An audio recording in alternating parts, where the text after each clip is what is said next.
Bom dia, quinto ano. Hoje nós vamos para o capítulo 11 do livro do módulo 4, Magnetismo, Ciências. Os ímãs são objetos comuns em nosso dia a dia. Suas propriedades não são tão interessantes que até os superpoderes de personagens da ficção científica estão relacionados às propriedades dos ímãs. O Magneto é um desses personagens. Ele é capaz de movimentar objetos metálicos sem tocá-los. Esse aqui é o Magneto, tá? Você já aproximou um ímã de algum objeto metálico? O que ocorreu? De que forma os superpoderes do Magneto estão relacionados ao ímã? Cite um objeto do seu dia a dia que possui ímã. Ímãs e propriedades magnéticas. Marta e seus pais foram para um parque de diversões. Uma das brincadeiras que era uma pescaria diferente. Em vez de peixes, havia objetos plásticos e de ferro com formato de peixe. A varinha de pesca tinha um ímã amarrado na extremidade da linha. Veja abaixo. Marta conseguiu pescar apenas alguns dos objetos com formato de peixe. Ela notou que alguns deles eram atraídos pelo ímã preso na linha de pesca, enquanto outros, por mais que tentasse pescá-los, não eram atraídos pelo ímã. Por que Marta conseguiu pescar apenas alguns dos objetos?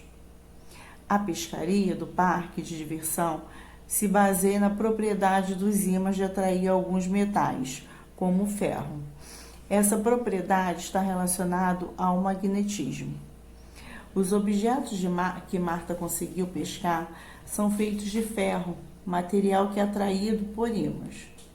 Já os objetos que ela não conseguiu pescar são de plástico, material que não é atraído por ímãs.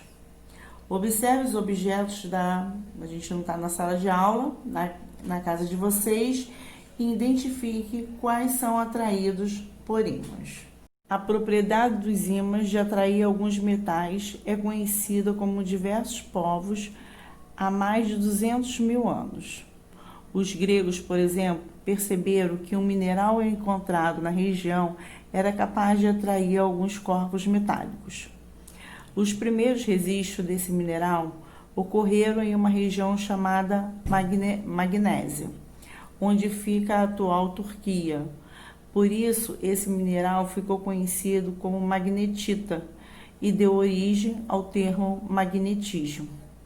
Aqui está a gravura de uma magnetita, tá? Em estado bruto.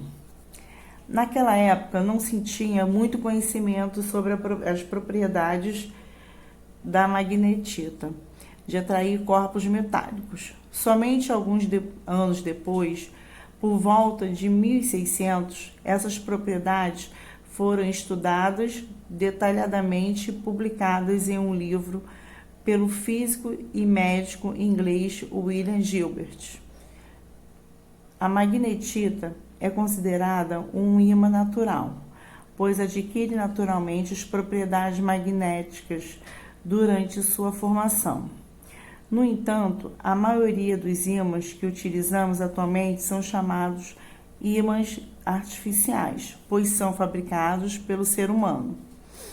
Na fabricação de um ímã artificial, materiais como ferro e aço passam por um processo de imantação, por meio do qual adquirem as propriedades magnéticas.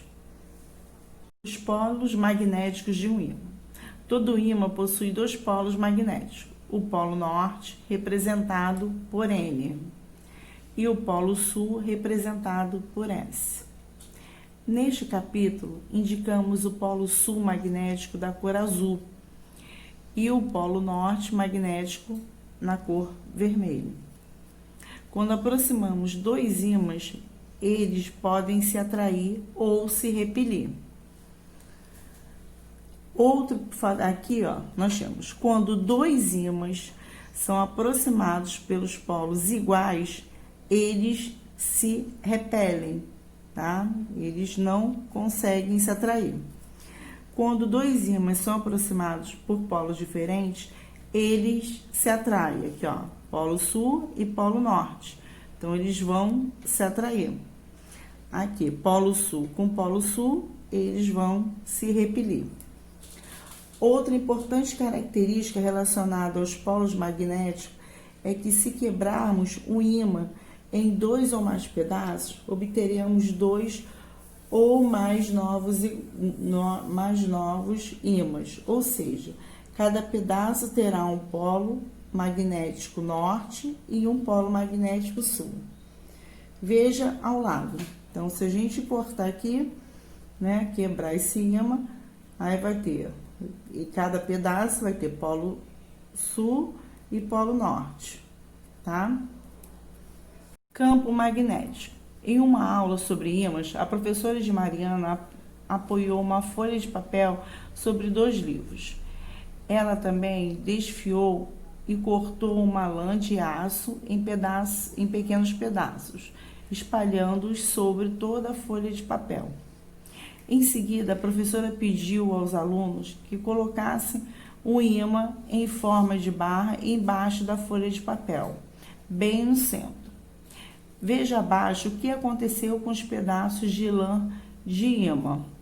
Aqui, os pedaços de ímã. O que ocorreu com os pedaços de lã de aço quando o ímã foi colocado embaixo da folha de papel, né? Então, o que vocês perceberam?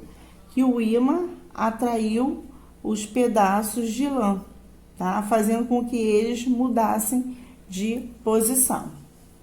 Ao observar o resultado da atividade que a professora de Mariana realizou, possivelmente você percebeu que os pedaços de lã de aço formaram um desenho quando o ímã foi aproximado do centro da folha de papel. Esse desenho aqui mostra a região de atuação do ímã ao seu redor, né? Então, que é chamado de campo magnético. Campo magnético terrestre. Entre o século XV e o século XVII, época de grandes navegações, alguns países da Europa desenvolveram e aperfeiçoaram técnicas de navegação que possibilitaram viagens cada vez mais longas. As grandes navegações proporcionaram aos europeus a abertura de novas rotas comerciais e de viagens aos novos territórios, como o Brasil.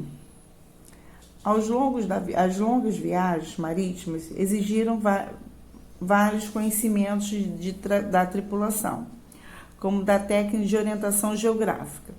Um dos instrumentos de orientação geográfica utilizado na época das grandes navegações era a bússola, que é esse desenho aqui. A bússola é composta de uma agulha, tá, magnética, que mantém alinhada aproximadamente na direção norte-sul geográfica da Terra. A resposta aqui está. Observe com seus colegas como se mantém a agulha da bússola alinhada na direção norte-sul geográfica. A resposta à questão anterior está relacionada à influência do campo magnético terrestre. A Terra possui um campo magnético, como se existisse um grande ímã em seu interior. Esse campo magnético influencia a posição da agulha imantada na bússola, mantendo-a alinhada aproximadamente na mesma direção. Então, quinto ano, aí acabou nossa aula de ciências, vocês vão ler a página 208 e fazer a 209. Um beijinho, fiquem com Deus e até amanhã.